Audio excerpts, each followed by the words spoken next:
Welcome to the Shreveport Connection with Tommy. This video is on your SmackDown spoilers, WWE main event spoilers, and some wrestling news going around the world. Happy birthday goes to Mike Von Erich, aka Michael Atkinson. Took his own he took his own life at the age of 23 on April 12th, 1987. So it's not a happy birthday. Retired pro wrestler Dirty White Boy Tony Ansley turned 56.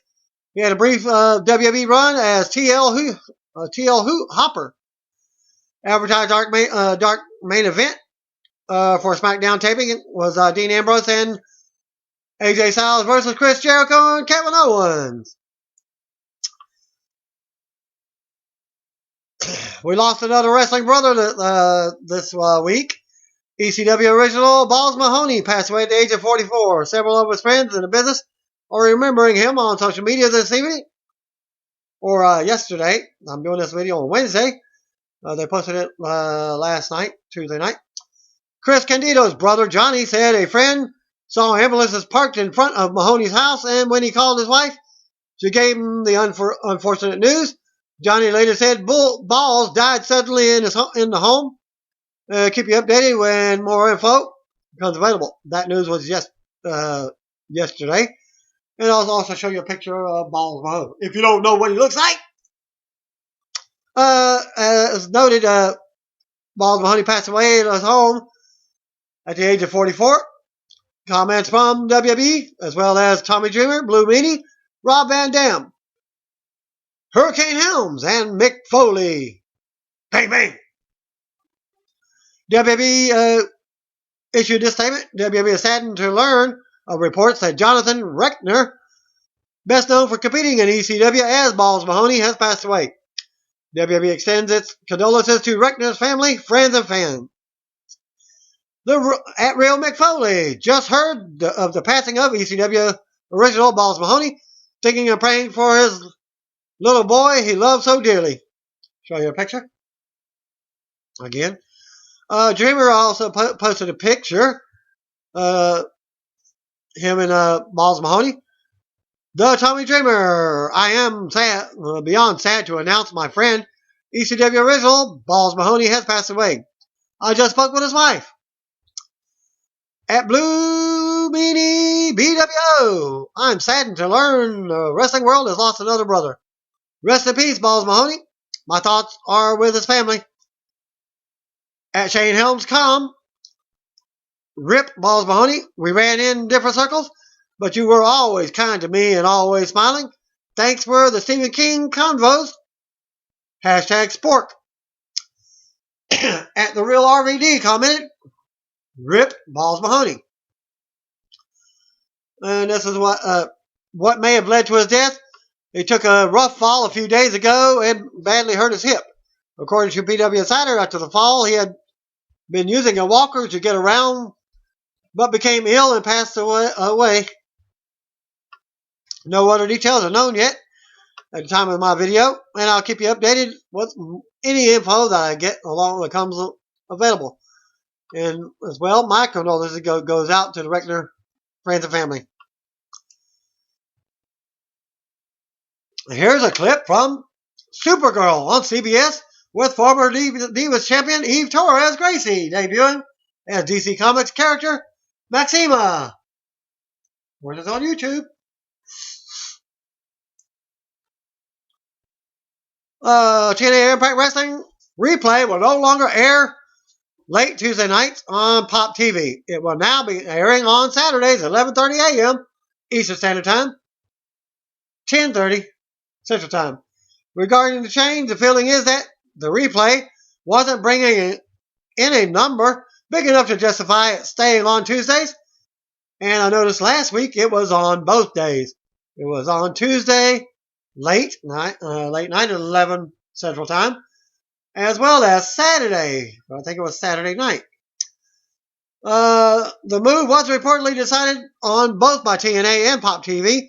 Officials are hoping that the replay airing on Saturday will be a way to test and see if another secondary TNA show could air on the weekend. PW Insider also noted that Pop is happy with TNA's numbers so far.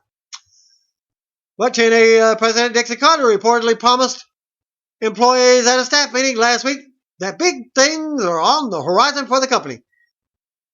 TNA officials are still meeting with potential investors and partners. Looks like they may be sold completely. Regarding TNA headquarters moving into the 20,000 to 25,000 square foot Shop TNA warehouse. Square foot. It was noted on Wrestling Observer Live that TNA was actually evicted from the Cummins Station offices. PW Insider notes that this may be true, but officials knew for some time that they would be moving to the new location by May 1st. One person in the company said that they were moving because of leases expiring, but the move has been planned for a few months. As noted, TNA Productions facilities are moving to North Star Productions in Nashville. TNA is in the process of moving out of their offices at Cummins Station in Nashville and into the Shop TNA warehouse. PW Insider originally reported that the move had been planned for a while, but there's more to the story. Dave Meltzer reported on Wrestling Observer Radio that TNA is actually being evicted from the building, and the only choice is to move all of their business operations into the Shop TNA warehouse. Dixie Carter had offices in that same space for her old public relations company for years before she got involved with the TNA. And TNA took over the space from her PR firm. TNA has until the end of the month to move out. The company reportedly needs to raise money if they want to be able to pay for airfare for their next Impact Wrestling TV tapings in Orlando. TNA does have an investor willing to put money into the company for controlling interest, but Dixie Carter reportedly isn't interested in giving up her control right now.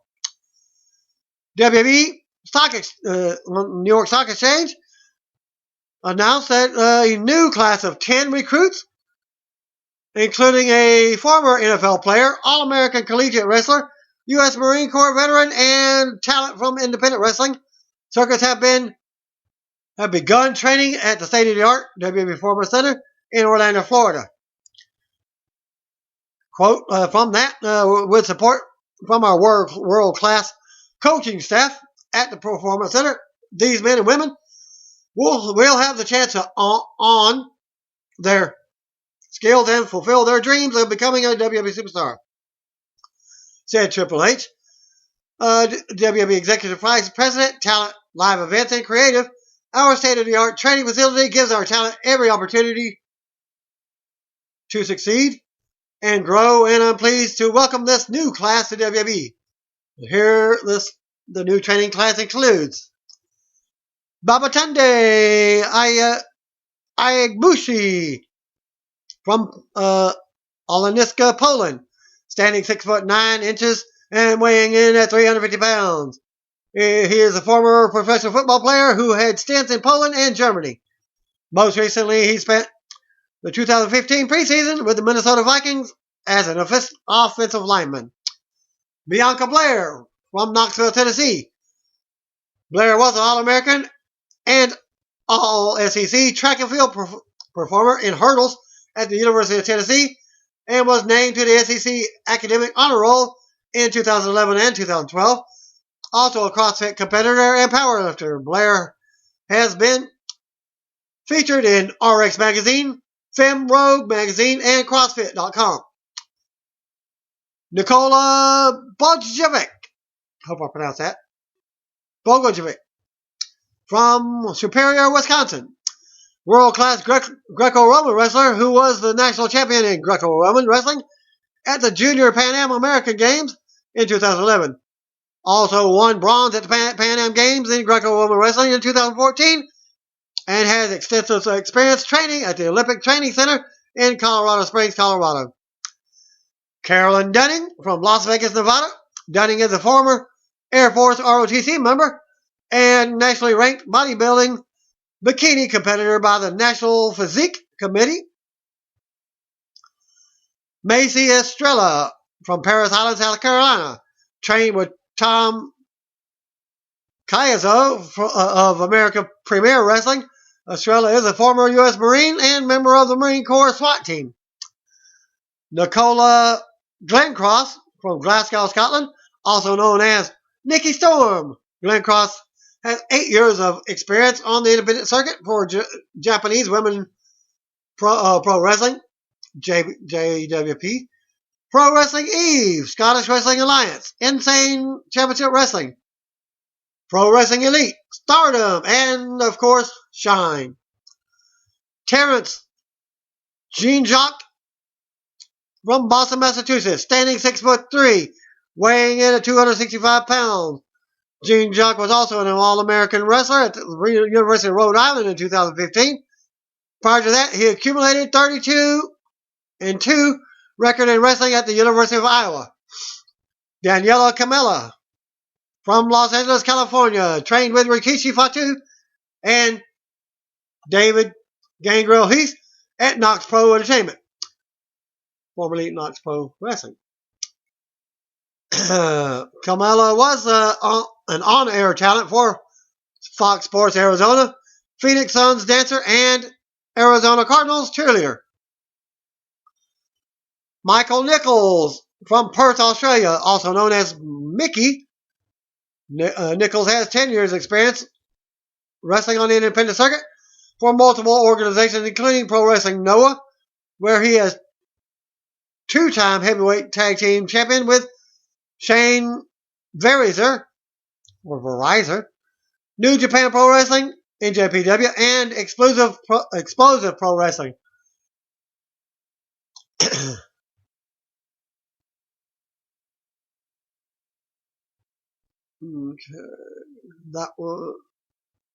Okay. And his tag team partner, Shane Verizor from Perth, Australia, also made it to the NXT Performance Center, also known as Shane Haste.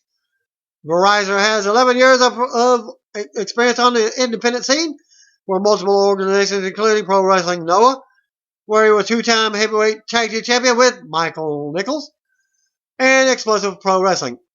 New class will join a group of 69 men and women training out of the state-of-the-art 26,000 square foot WWE Performance Center with 7 training rings, world-class strength and conditioning program, and cutting-edge edit and production facilities. The Performance Center will allow the new class to hone their skills through a comprehensive program that includes in-ring training, physical preparedness, and character development. The venue offers a full training experience with real-time feedback from WWE coaches, trainers, and doctors, giving performers the resources they need to develop their talent with both athletically and creatively. Additionally, recruits will be immersed in WWE's professional development program that focuses on 4 key pillars of development: life skills, education, wellness, and career success. Ayabushi was considered a project when he took part in the training camp and preseason games with the Vikings. He didn't make the team, but he is a giant who was popular with his teammates. It's also worth noting that Rikishi and Heath previously trained Rusev. Scott Steiner was interviewed by CBS 46 in Atlanta after reportedly witnessing an attempted murder in a restaurant named Hardees in Ackworth, Georgia.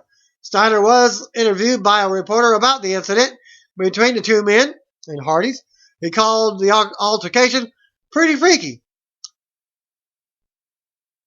and said that the area is usually pretty mellow, calling it a once-in-a-lifetime thing. Heck, I read this. I thought maybe Scott should have been the play-by-play announcer for the Melee. And you can see the video of his short performance talking about the incident. Northeast Wrestling has announced that their 2016 Under the Stars show in Wappinger Falls, New York will include Kurt Angle, the Hardy Boys, Jerry the King Lawler, Jushin Thunder Liger, and many more. The event will take place on August 27th at the Duchess Stadium and will be headlined by Kurt Angle versus Matt Hardy, and a first ever match between Jeff Hardy and Jushin Thunder Liger. Also announced for the show are Maria Kanellis, the first woman of professional wrestling, as she calls herself on TNA, and the prodigy of Ring of Honor, Michael Bennett, who's the Miracle in TNA, and Sami Callihan, with more set to be announced in the coming weeks. And you can find out more by going to northeastwrestling.com. Here's your results from the New Japan Pro Wrestling Invasion Attack from 2016. Results from Tokyo, Japan. From April the 10th, 2016, Bullet Club's Bad Luck Fail and Yujihiro Takahashi defeated Ryosuke Taguchi and Juice Robinson. Solid opener, getting over big man Bad Luck Fail, who pinned Juice after an outsider's edge. Match number 2, Kojima and Jushin Liger and Yuji Nagata defeated Sakuraba and Yoshihashi and Toriano in a 6-man tag match. Nagata pinned Yoshi with a rolling backdrop hold as Liger held off the opponents. Yano tried to use the shenanigans to neutralize the Legends trio, but it didn't work. Exciting 6-man tag with some good sequences involving all 6 wrestlers, especially Liger. Match number 3, Ring of Honor TV champion Tomohiro Ishii and Hiroki Goto defeated Evil Ibushi from Naito's faction. High energy tag team match that continuing to build to 6 person tags on the rest of the card. Ishii smashed Bushi with a sliding lariat for the pin and the win. Afterwards, Goto and Evil continued to fight on the outside. They could not be separated to continue their feud. Match number 4, RPG Vice of Rocky Romero and Trent Beretta. They defeated IWGP Junior Heavyweight Tag Team Champions Matt Sydal and Ricochet to capture the IWGP Junior Heavyweight titles. I described that spoiler for that on the Raw video. Ricochet showed why he's in high demand, displaying freakish athletic ability and in-ring ability. Romero and Ricochet had a big in-ring battle, leading to RPG Vice hitting a combination Dude Buster springboard kick on Ricochet to win the tag belts. The expected result was Ricochet needed to be cleared of the titles, plus paying off Rocky's quest for a 6th junior tag team title run.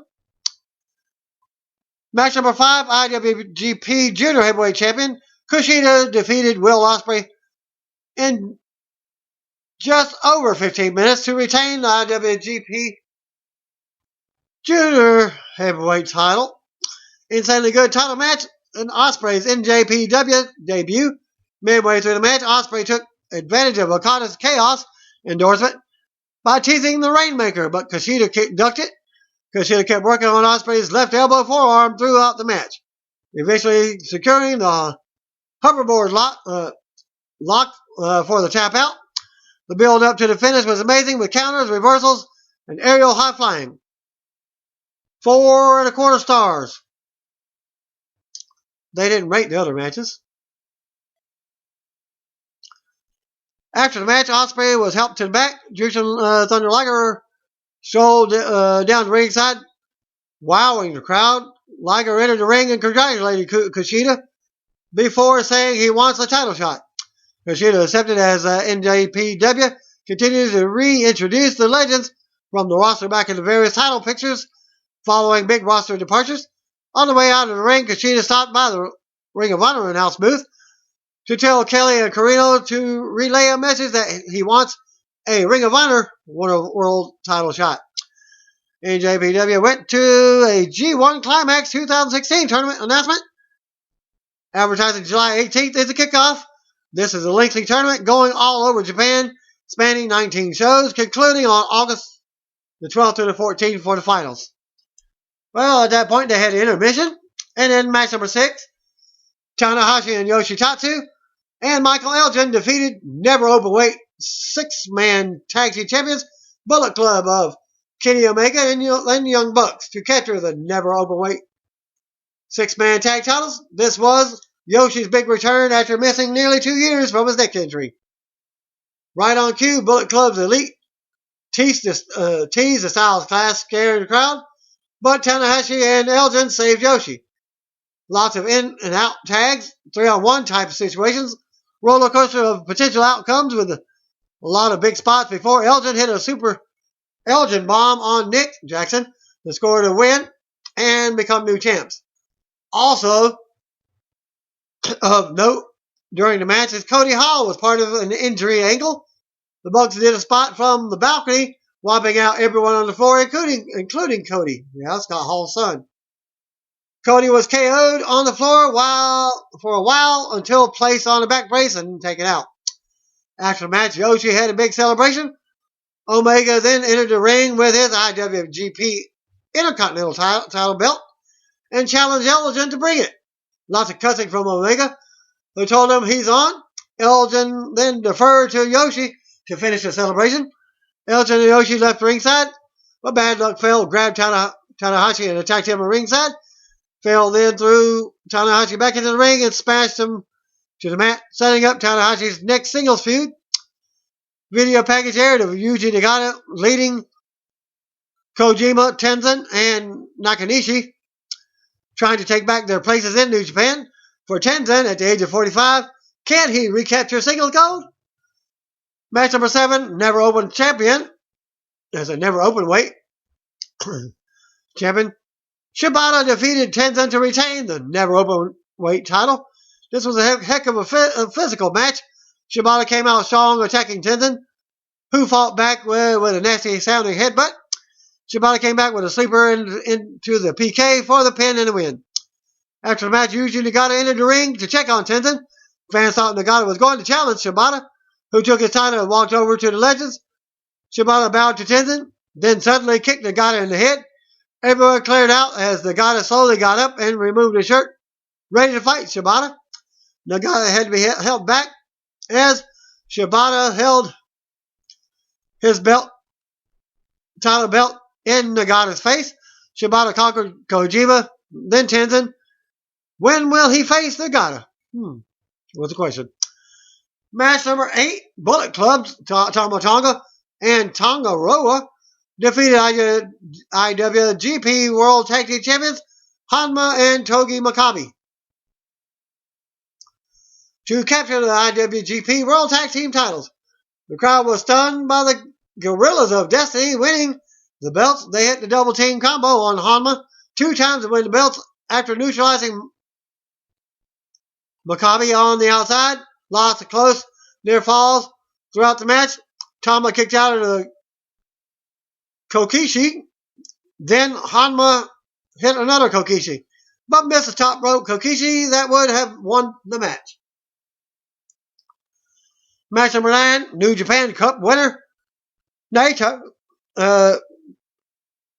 defeated IWGP World Heavyweight Champion Kazuchika Okada to capture the IWGP World Heavyweight title. Everyone loves an underdog, especially a reinvented challenger, so the crowd was behind Naito at times, but Okada won them back by being, well, Okada. There was a super close call of Okada fading out to a Koji clutch after Naito kicked him in the groin out of the referee's view. Ref Red Shoes nearly called the match, but Okada showed enough life to get to the ropes for a break. Okada then wanted a rainmaker, but Naito pulled the ref in the way. Bumping him, Evil and Bushi hit the ring to attack Okada, then fought off Okada's handler, Gato, as Okada took them out, but a mystery man snuck up behind Okada and took him out. The man removed his mask to reveal a completely different Sonata, complete with mohawk, dark clothes, and updated look. Okada tried to fight back after being attacked by Sonata, but Naito caught him with a Destino finisher. It was good for the pin and the win.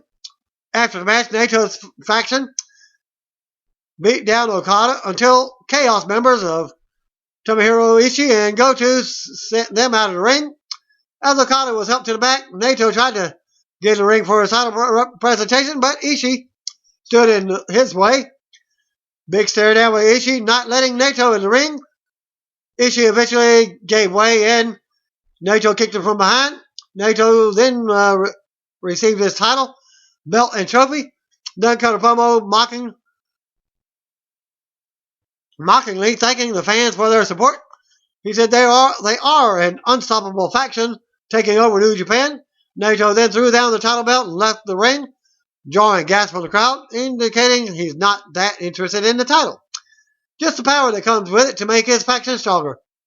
After the match was after much back and forth action, WWE has confirmed that The Undertaker will be working 2 dates on the current European tour, April 19th, SmackDown tapings in London, and the April 20th live event from Newcastle, according to F4W Online. Taker had been booked for several dates on the tour, teaming with Kane in tag matches against the Wyatt family, but he was pulled from all events except for the London and Newcastle shows. It was then reported that Taker was removed from the entire tour, but has been put back on as of today and on the London and Newcastle events, teaming with Kane to face Braun Strowman and Eric Rowan. Taker being pulled from the dates on the tour added to speculation that WrestleMania 32 may have been his last match, as though Taker told people at WrestleMania 32 after party that his Hell in a Cell win over Shane McMahon was his last match. No word yet if Taker's SmackDown appearance will be taped, but it's likely for the live crowd only. Doc Gallows and Carl Anderson interrupted a dark match between local wrestlers before Tuesday's main event tapings in San Diego, California. Cameras were rolling, so it's possible we see the segment in the near future. They destroyed the local wrestlers and cut a promo on how nobody in WWE is safe now that they're here. They got a good reaction when they first appeared, but got some heat before the promo was over.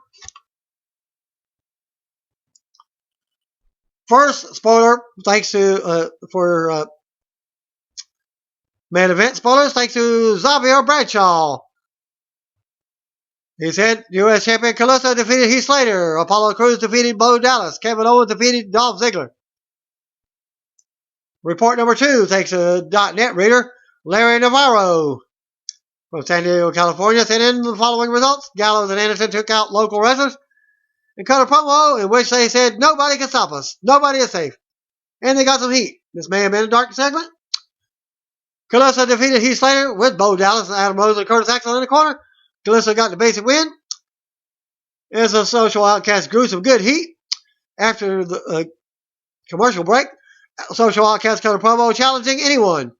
Well, Apollo Crews came out to answer the challenge, and he defeated Bo Dallas. Heath Slater, Adam Rose, and Curtis Axel were ejected from ringside. Good action with Crews, dominating mostly. Crews used his finisher for the win.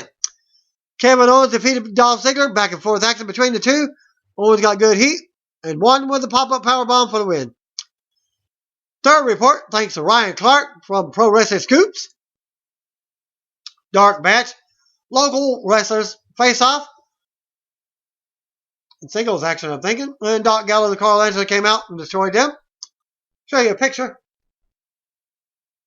of Doc Gallows and Carl Anderson in the middle of the ring. Main event with U.S. Champion Kalisto defeating Heath Slater. Apollo Crews defeating Bo Dallas. Kevin Owens defeating Dolph Ziggler with a very good match.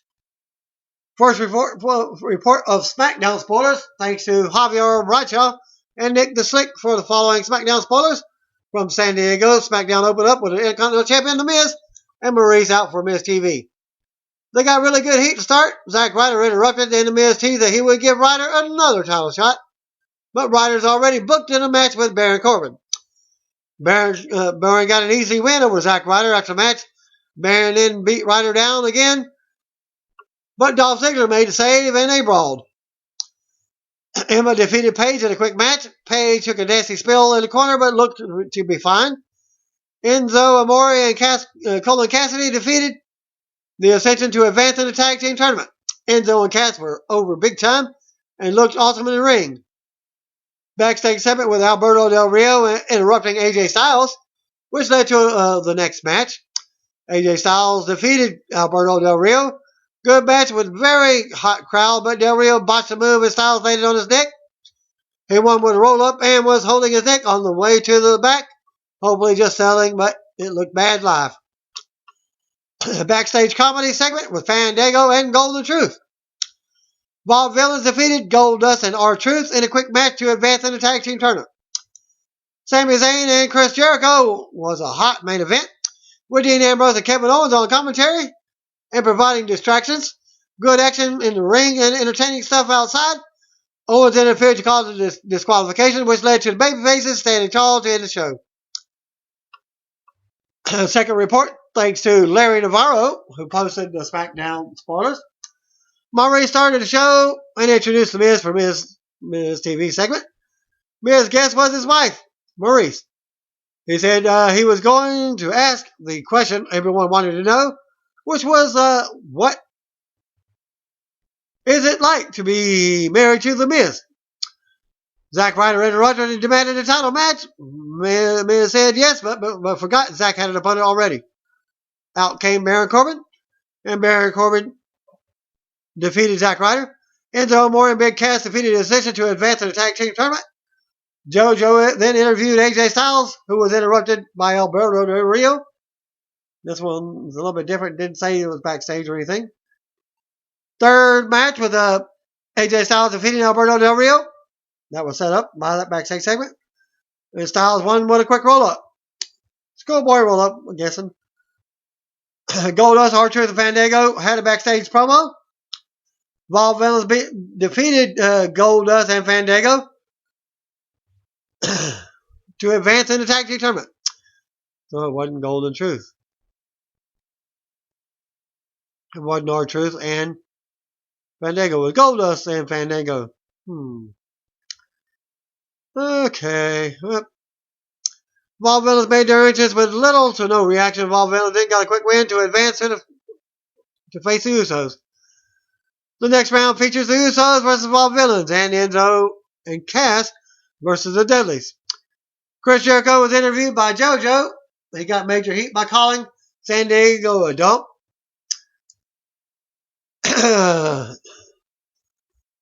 Your main event, Sami Zayn defeated Chris Jericho by disqualification. Sami Zayn came out to a good reaction and was followed by Chris Jericho, who got some heat.